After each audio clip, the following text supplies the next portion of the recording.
Welcome to the Cool Things Entrepreneurs Do podcast with your host, Tom Singer. In each episode, we explore the interesting lives of business leaders, entrepreneurs, solopreneurs, and others who have a healthy dose of the entrepreneurial spirit. It is time to explore something cool. Now, here is your host, Tom Singer. Hello, and welcome to another episode of Cool Things Entrepreneurs Do. You know that I really appreciate the people who tune in and listen to this show, and I really appreciate it when you send a tweet after listening to a show saying, that guest really resonated with me, or when you jump over to iTunes and leave a review. You know, when you do a podcast, it can be a little bit lonely. You're sitting in your studio, or in my case, my college-age daughter's bedroom that with the exception of adding all my podcasting equipment, still looks exactly like it did when she lived here. You're sitting there, you're all alone. You wonder, does anybody listen? And you see the really big download numbers that you get, but then you wonder, is anybody actually out there? So jump over to the Facebook page or Twitter and just say hello if you liked this episode. And I think you are going to like today's episode. We have an absolutely fantastic guest. But first, I have to thank one of the sponsors of this show. So today's show is brought to you by Open Sky Fitness. If you're an entrepreneur and you're tired of buying into the hustle mentality and you know that you need some hustle or some healthy balance, you're not alone. Rob at Open Sky Fitness helps busy high achievers push away from their desk and carve out some time for healthier choices based on their personal goals. If getting in better shape is your goal, and if you seek either online coaching or in-person training if you live in the Los Angeles area, you gotta talk to Rob. Check out his offerings at openskyfitness.com and subscribe to the Open Sky Fitness podcast on iTunes today. And if you listen regularly, you know that Rob was the guest on the previous episode of this show, and I'm really glad that he decided to sponsor this episode. So today's guest is somebody who I met at the New Media Summit, and her name is Katrina Sawa, and she is known as the Jumpstart Your Biz Coach because she literally kicks her clients and their businesses into high gear. And I love having people who kick people in the butt on this show. So, Katrina, welcome to Cool Things Entrepreneurs Do. Yay. I love the title. I love your show. It's awesome. I love to hear the things people are doing. It's amazing. So tell us what you're doing. What's your business really all about? My business is all about inspiring and motivating people to create the business of their dreams so they can live a happier life. I want people to have more money in their business, but also more love in their life. And that's what makes me just a little bit different when we talk in business, because so many people focus on their business and not their love life or their personal stuff. And they're just unhappy, yet they might be making money. And that's no good. We want both. We want love and money equals happiness in my book. Well, and you don't just live in one piece of your world. There's a lot of pieces of your pie, and you've got to keep them all. You got to keep them all going, right? Right. Totally. So how did you get into this line of work? What sort of led you to become an entrepreneur? Well, I always kind of knew that I would be through college. I just didn't know what that looked like. And I figured, it would fall into my lap at some point, right? Something would happen where, it would make it apparent what I would do. And I even did door-to-door sales. So I thought that was kind of my own business at the time. I sold knives for a company. I did all those kind of things. Did you work for Cutco? Oh, yes, I did. Oh, yeah. No, I've interviewed a lot of people on this show who's worked for Cutco. They get a lot of newbies, I tell you. But you learn, because when you're trying to sell a kitchen knife, you got to learn how to sell. Oh, my God. And those things are amazing. I sold all my friends and family. It was great. And then I got stuck. But one of the jobs I really loved was advertising sales. I used to sell the newspaper advertising in our local area here in Sacramento. And that's where I really got to know a lot of small business owners. And I was in 4 chambers of commerce, a leads group, and eWomen Network, which is a local women's business organization. So I was in 6 organizations, networking, meeting small businesses, and trying to sell them advertising in the newspaper. And that was 17 years ago. Okay. So it was still popular then. But I saw people falling out of business all the time, and they were so passionate about what they were doing, yet they just didn't know all the things they needed to do. And they were throwing money at me like crazy to run ads, but they didn't even know what to put in their ads. And they didn't know how to connect the ad to the business, to the walk-in, to the what's next, to then the ongoing database marketing they needed to do. They just it fell flat, the follow-up and everything. So I realized there was so much more they needed to know. And that's really what got me more sales, is because I was very consultative in my approach. And then I finally just broke off and said, I don't need to sell advertising anymore. I just need to teach these people what to do. It's really interesting. You started off by saying that you always kind of knew you were going to do your own thing back in college. And, that resonated with me because back when I was in college, I just sort of always thought, whatever, I'll go do corporate for a while and then I'll have my own business. And I worked as a photographer. I worked for somebody who had a big studio doing major events. And I always thought, I'm going to go start my own event photography business, or I'm going to be a wedding photographer or a corporate photographer.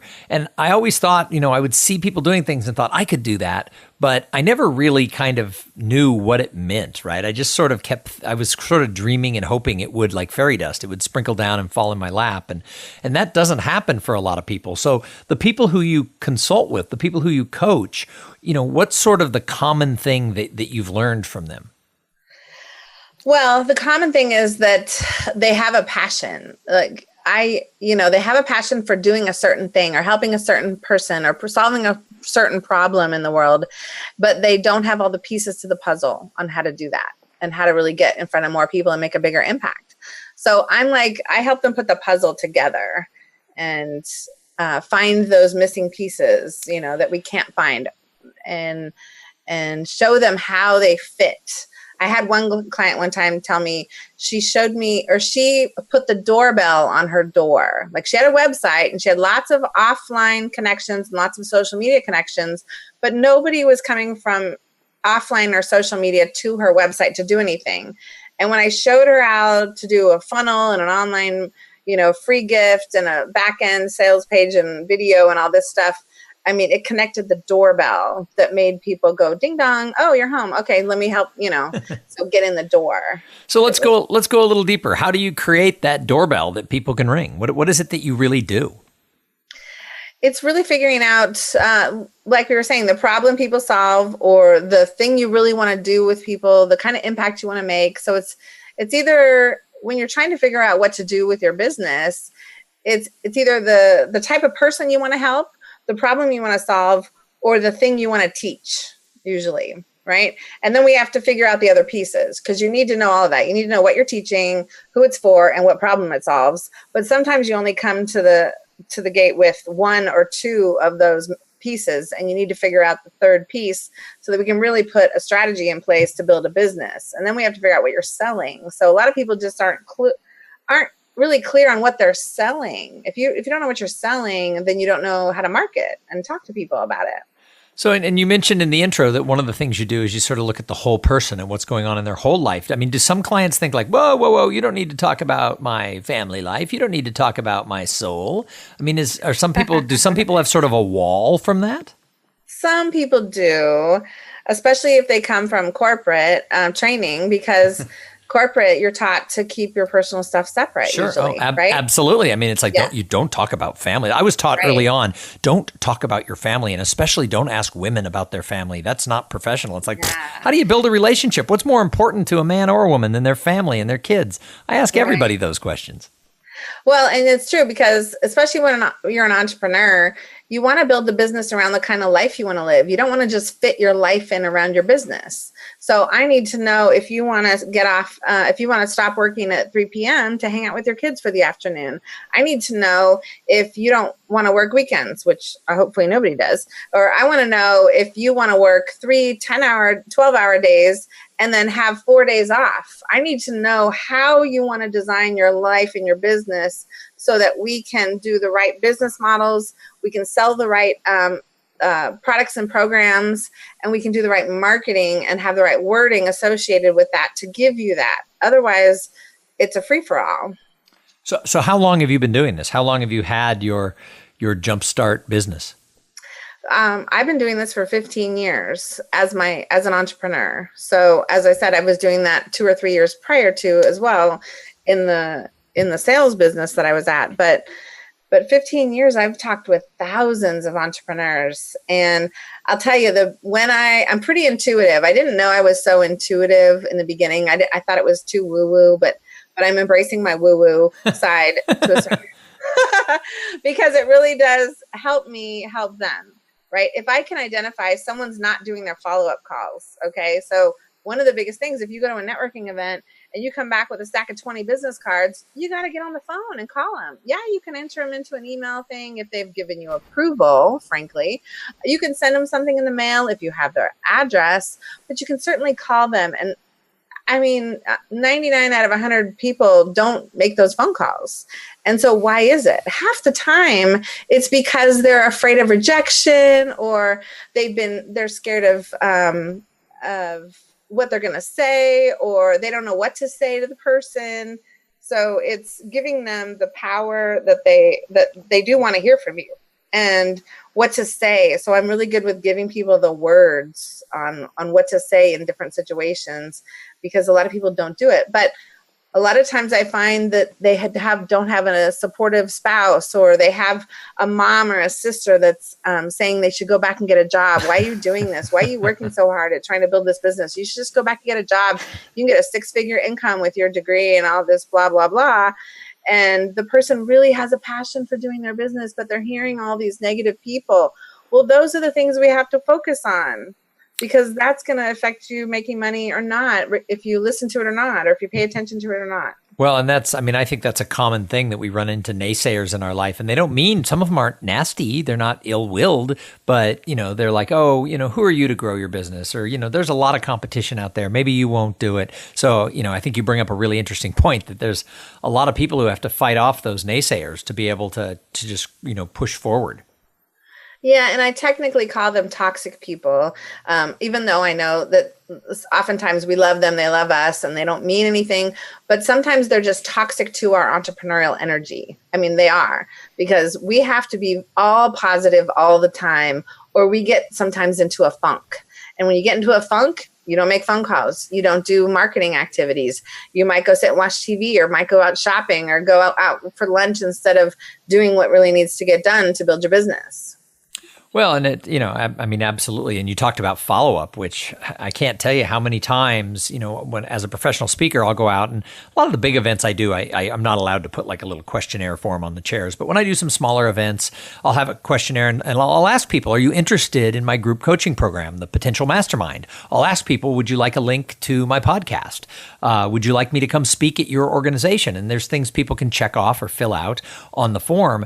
And, one of the things that I'm really good at is I'll send an email within like a day to the people who have attended a speech saying, here's the podcast, or here's the information about the group coaching mastermind program, or, hey, you wanted me to come to your organization. Should we schedule a call? And what I find fascinating is how many people in similar jobs to mine who collect that same information don't get back to the people. I know. It's very sad. And it's just because they don't have a system, or they don't have a team to help them, because follow-up is one of the things I don't even like to do, and I teach it. And so, I have a personal assistant that usually does most of that. And I've been without that person for a couple months now. So I'm in chaos in my follow-up, and the new one starts on Monday. I can't wait. So Katrina, I have no assistant and I have no system. I am just a cluster, but I get it done. Oh, I have 4 assistants now and a team, and I'm all about systems. So I love teaching people how to systematize and automate and delegate the stuff that needs to get done. That's how I get so much done. People ask me all the time, how do you do all this stuff? And because it's not me, I don't want to stay up until midnight doing stuff. I want to have family time. I want to eat dinner with my family. I want to go out and play on the weekends. I don't want to be working all the time. That's not how I want to design my life. That's good advice. So now that you've designed your life and you've been doing this for a while, what is it that you love about the life you've created? Well, I love how I get to really work with a significant group of entrepreneurs. So I love my clients. I do a lot of coaching still. I have one-on-one, and I also have a Live Big Mastermind program, and they're my babies. That's where I want to spend my time, is with people who really invest in that program, because they're the ones that are motivated and hungry and will do almost everything I tell them to do, and they'll see results, and they'll be like, celebrating, and they'll support each other. And so I really love seeing other people be more successful and in what I can do. And it gives me the freedom now to speak more, travel more, spend more time with family. There's a lot of projects I want to work on for myself too. And now I can. So are there any parts, though, of working for yourself where you get frustrated and you think, oh, I could still be selling advertising for the Chamber of Commerce or whatever, where you think if I just had a salary, if I just had a job, this would be easier? Never. I have never looked back in 15 years. I never had a plan B. No, I'm like one of the most unique people that I've always had faith that it will all work out in the end. You don't run into that very often with someone who just, nope, I will. Of course, I have a degree. I could get a job, whatever, but I never think like that. If you think like that, you have one foot back what came to mind was the grave. You have one foot in the grave. I'll just say it. And you have one foot back over there. So you don't have both full. You're not 2 feet in. You're not all in your business. Well, and that's what happened to me is I got laid off on April 1st, 2009. I mean, that's the bottom of the recession. There were no jobs. And I think if there had been a robust job market, and I was, a pretty successful sales and marketing guy, I think if there had been jobs, I would have had, the safety net of going and applying for a job. But there were no jobs. So I had to spend the next year just building my own business. And it worked. So, I think burning the ships, has some advantage to it, I guess. Well, and you make a good point. And a lot of people who lose their job, I've had 3 clients in the last year get laid off. And we usually first they do. And it's supposed to be, wait a minute, it's supposed to be a booming economy. That's what they tell us. We're boom. Yeah. People are still losing their job. No. And one gal that lost her job, her husband lost his job within 8 months. So they both lost their job within a year. So after the first 30 minutes of freaking out, we set a plan in motion. And really it's for someone who's already started a business on the side or who knows they should be, it's a great opportunity to just take it and run, especially if you can get some severance pay or something like that. Because it can take, 3 to 10 or 12 months to find the next best good job for you. Sure. So why not take that 3 to 10 months and ramp up a super great business that can pay you so much more in the long run, and you can design it around the kind of life you want to live. Well, and just thinking sort of about back in the day, when I started, it took me 3 years to get the business up and going, but I had it going, my speaking business was a side business for a couple of years before that. I was speaking for, law firm retreats and accounting firms and other people at their like team meetings.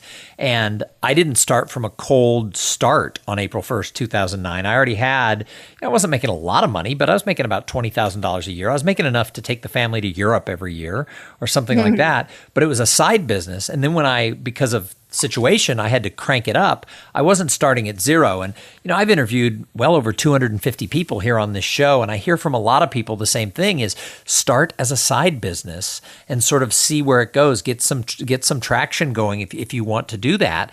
And so many people I know are like, well, I don't know. I think I'll wait. And it's like, no, if you have a passion for something, start doing it.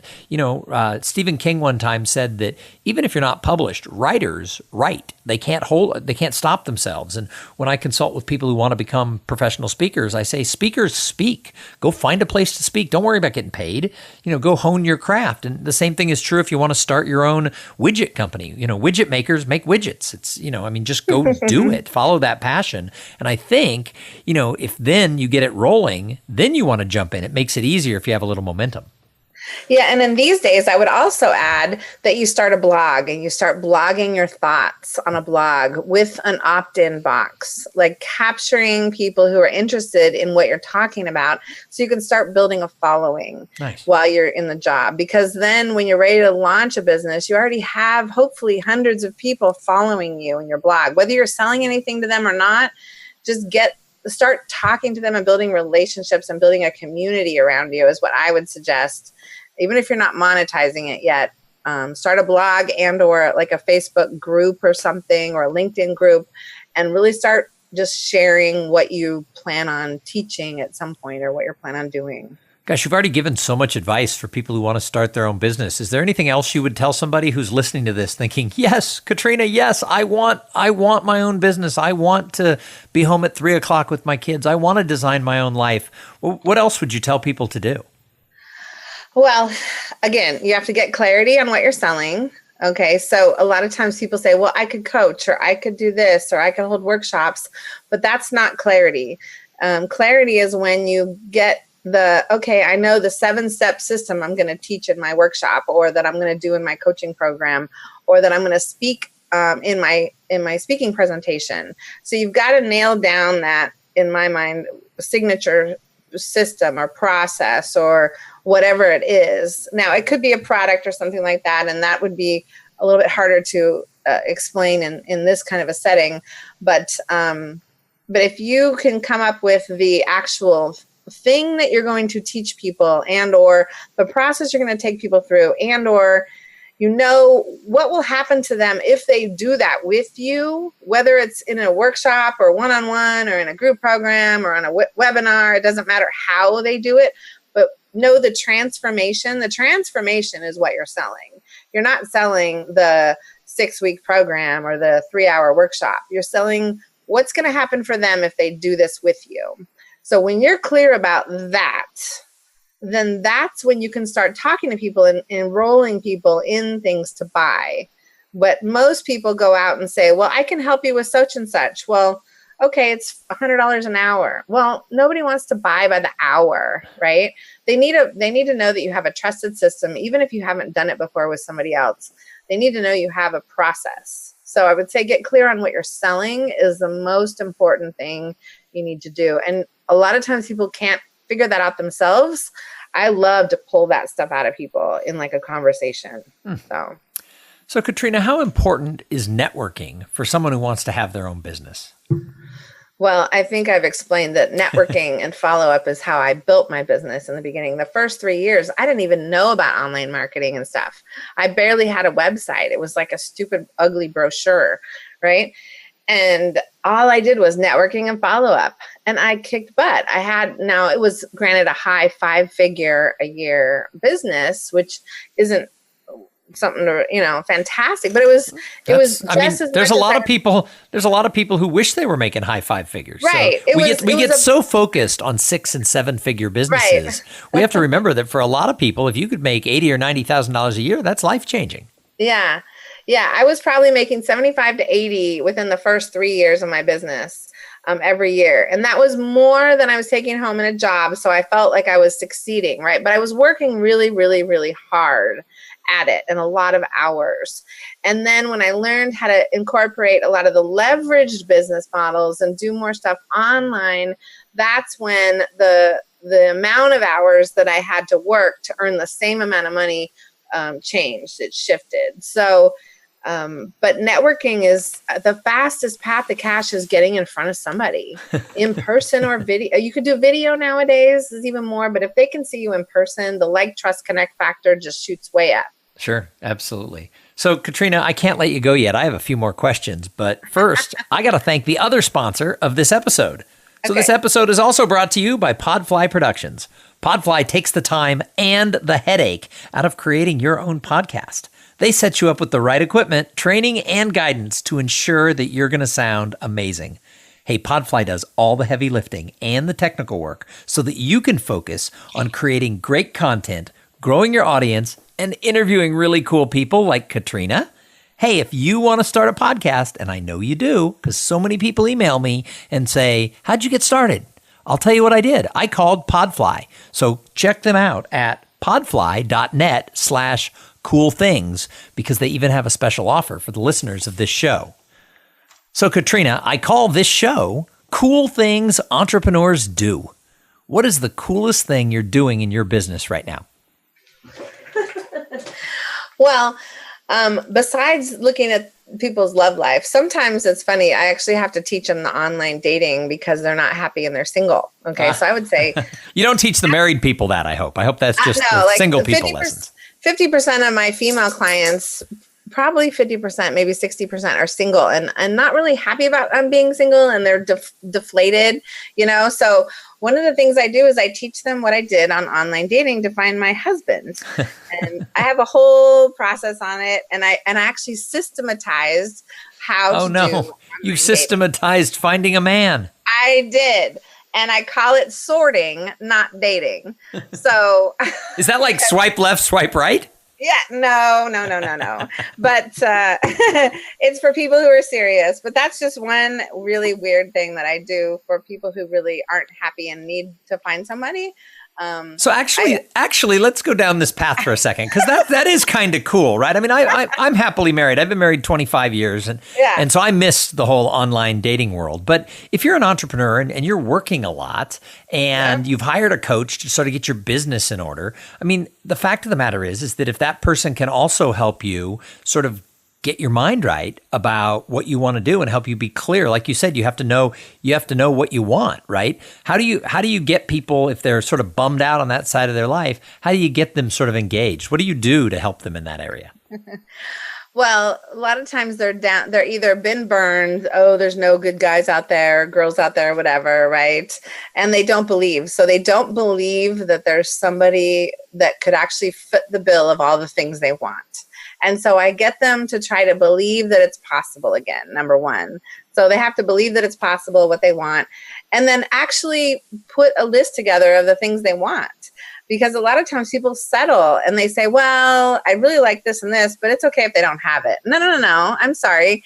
Don't settle for really important things in a relationship. So it's being bold. It's figuring out how to get more confident around what you want and knowing that there's somebody out there for that. And you just have to have the tools and the words. It comes down to the words again that you would put in an online profile, or you would send in a message, or even a text, or what you would say on a date. So it's just a process that I developed. You were like the most full service coach I've ever talked to. I know. Well, I don't want to see people unhappy. I want them to be happy. My goal is for everybody to be happier. And then that should make more money, because you're going to attract better people. You're going to attract more people when you're happy. Can you teach those of us who are married how to deal with teenage kids? No, I don't have. No, but I have referrals. My daughter is my stepdaughter. I never decided to have babies myself, but then when I found my husband now, he came with one. It came with it was the perfect partnership, because I didn't have to give birth, and I didn't even have to do diapers, and she's perfect, but she's 8, so I haven't hit the teenage stage yet. So Katrina, you know how cute she is right now? Yeah, I know. Enjoy it, because she's going to grow up, turn on you, and ask to go to one of the most expensive colleges in America. Yeah. At least that's what my kids have done. So they haven't really turned on me. My kids get mad when I say that. I say, you know how cute they are. They're going to grow up and turn on you. And my 15-year-old said, when have we, either one of us, ever turned on you guys? And I'm like, well, that's true. So we've been lucky. I got good kids. But the oldest one is at one of the most expensive colleges in America, and her sister is looking at some of the most expensive colleges in America. So God love us. And this is why I do what I do, to help you make more money doing what you love, because there's expenses out there in the universe. We have to pay for stuff like this. So we have to make more money. You have to have bigger goals, people. Yep. You have to have bigger money goals. Yeah, period. That's what my kids tell me. They go, just go book more speaking gigs and we can go to school where we want. Right? So, I know. So my daughter... Don't listen to your kids, but no. My daughter, who's 20, used to come with me when she was like, 10 or 12, and she would sit at the book sales table so that I could go around after my speech, I could go around and network, and she would sell the books for $10 or $20 a piece. And when people would come up, she'd be like, you know what? They make a great gift for people in your office. Buy 2 or 3 because I want to go to college someday. And people would buy 2 or 3. Now it's just me. I'm lucky to sell one book. I cannot wait until she's a couple years older, because she's already been to a couple of my events, but she doesn't really know what's going on yet. I see these entrepreneur kids all over the country at events, and I'm just like, I can't wait. I hope to God she follows in my footsteps. That's awesome. Hey, I think that, I love asking questions about you and about your business, but I think that great entrepreneurs are observers. I think entrepreneurs see other entrepreneurs and think, wow, she's doing something really cool, or he's doing something awesome. So who do you admire? Gosh, there's a lot of people I admire that are doing great things. I mean, people that can build multiple $1 million businesses, especially the ones online. I'm like, I just don't know how they do it. I wish my funnels worked that well, like honestly, I wish they did. It's like I've got this great coaching program and I've got, 8 or 10 people who are in it, and people kind of come and go after 6 months and whatever. But I love the group of people who are in it. But I see these other people, they're like, yeah, I have 795 people in my coaching group. And I'm like, what? Right? How did you get that many people to join your group? Right. I know. Oh, it's just baffling. And by the way, they charge 10 times as much. And I'm like, what? Yeah. So I'm trying to be a sponge and learn as much. And I go to a lot of these events now where I can meet these kinds of people. I do pretty well, but I need to double my business too, in order to really do a lot more good in the world and do more for my family and stuff, and get my husband out of his job is what our goal is next. So story of my life. You're preaching to the choir here, but there's a lot of people out there who can mentor and help all of us. So who do you admire? Is there anybody in particular? Well, the first mentor I really had was Allie Brown, and that was back in 2006. She and I was just reading something about her earlier, and she's just really built a life for herself, And who is she? Allie Brown. Yeah, Allie Brown. Yeah. I don't know who she is. Who is she? What does she do? She started out as the e-zine queen, way back when, and she's just been ahead of the game, I think, in this industry for quite some time, and now she's doing high-end select events for small groups of people and has high-end coaching, and she speaks in media all over the country. And, that's kind of the life I want to lead. And she, at one point, she didn't even want kids or anything. Now she has 2 babies. And so it's really great to see her evolve from what she was. And that's awesome. Yeah. Yeah, that's great. Hey, the last question I ask everybody who comes on the show is, I think in addition to being observers, I think entrepreneurs want to do more than just make money. I mean, we all want to grow our businesses, but I think we want to leave a little mark behind somewhere on the world. So I ask everybody, how do you give back to the greater good? Right. What I do right now is not what I want to be doing, right? Because I think this is another reason why a lot of us that are doing good in the world need to make a lot more money so we can do more good, right? I would love to just drop $100,000 on the recent tragedies around the country and help people in those ways, and send aid to certain areas that have been demolished by hurricanes, or all that kind of stuff. I would love to just be able to write a check or send a bunch of supplies. Cancer is a big thing. My husband went through throat cancer, and it seems like every month someone I know is getting diagnosed with cancer. So, throwing money at those kind of charities is one thing, but really being able to pay for someone's medical bills. I mean, I just want to give someone $10,000 so they can go pay their bills and not have to stress, right? And so I want to be able to do that. I can't say that I can do that right this moment. Sure. But I just gave $300 to somebody yesterday for cancer, and $40 to somebody else, and little bits here and there. So I want to be able to. First of all, I think that's awesome that that's what you want to do. I kind of got chills when I thought of you being able to write those big checks to help families in need. But the other thing is I call it, what you're talking about and what you're doing, I call it compounded generosity. So we teach people about compounded interest, right? If you start saving for retirement young, now, of course, the interest rates are nothing now. It's not as good as it used to be. But the idea is if you start saving and investing young over a lifetime of 50 years, you'll have a lot of money. If you wait till the end, it's harder to grow it. So you just do little things consistently along the way. And what we do is we started a fund called the Kate Singer Endowment for Craniofacial Surgery and Research, and at 2 different children's hospitals. And we give a little percentage. I mean, not very much. If you looked at any one check, you'd be cheapskate at me. But from every speech that I give, and I've given hundreds and hundreds of speeches the last few years, and it's $50 here and $75 there and $250 there. And we just consistently do that little percentage amount. No matter what the amount of the check is, we write a check over towards these 2 funds. And then we do a fundraiser on Kate's birthday. And I've always wanted to raise like $10,000, and we raise like $1,000. But you know what? I've done it for 10 years. And the combination of what we've raised and what we've given, and the way the funds have grown because they're invested by the hospitals, it's over $70,000. Well, that's a real number. And my brother said to me, we don't come from a family who has our name on the wall of a hospital. How did you do that? But I did small things consistently. Yeah. And that's the thing when I talk to people, and you're doing that now, you're helping people in little ways over a lifetime, that becomes huge. Yeah. And what's funny is when I was broke, like when I literally had no money in the bank and couldn't even pay all my bills, which was like 9 years ago, I remember specifically, I still donated $10 to the local SPCA or $10 to something else. I would take $10, even though I couldn't pay all my bills, I would still donate because I know that money is energy. And when you give it to the universe, it comes back to you. Yep. And so I'm very much believe in that. I would give someone a bigger tip if I know if they did a really good job. I used to bartend, right? I graduated, by the way, as a bartender. So like that's how much I didn't want to go to corporate. But when I get really good service, I tip really well, right?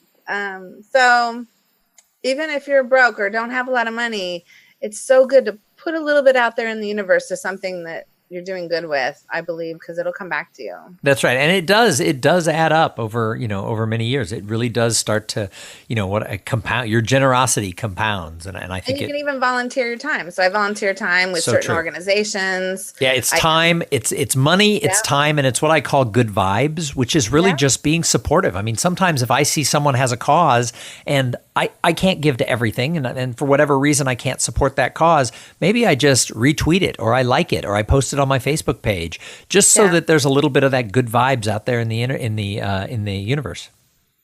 I agree.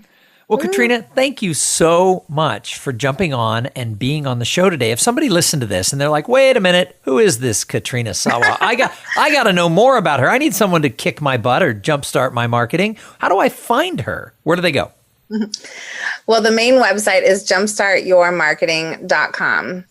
And if you go to the resources page, there are so many different opportunities you could take advantage of for free just to check it out. I'm all about sharing free info to try me out kind of a thing. So free audios, free webinars, you'll find on there in various different topics from love to money. So that's right. Well, and as we said, part of that looking for a date might be in your marketing. So go to jumpstartyourmarketing.com and find out more about Katrina. Again, thanks for being on the show. Thank you. Hey, and thank you for listening. I say it every time. If it wasn't for the audience, we wouldn't have a show. So thank you, thank you, thank you. If you want more information about me or about our podcast, you can find us on Facebook, Cool Things Entrepreneurs Do. You can find us on Twitter @CoolPodcast. And you can always just email me, Tom, THOM, @TomSinger.com, and I will always get back to anyone who sends me an email. Hey, jump over to iTunes and leave that review. It just makes my day brighter if somebody does that. And then finally, if you want to join the Potential Mastermind Project, you can go to potentialmastermind.com and you'll find out all the information right there. And oftentimes people go and they have questions. Just email me, or my phone number is on my website. Call me and I'll answer any questions that you have about that group. Hey, we're going to be back in a couple of days with another interview with somebody just as cool as Katrina. But in the meantime, you go out there and have a great day. Thank you for being part of the Cool Things Entrepreneurs Do podcast. Without your participation and listening to these conversations, there is no show. Connect with Tom at tomsinger.com and follow him on Twitter @TomSinger.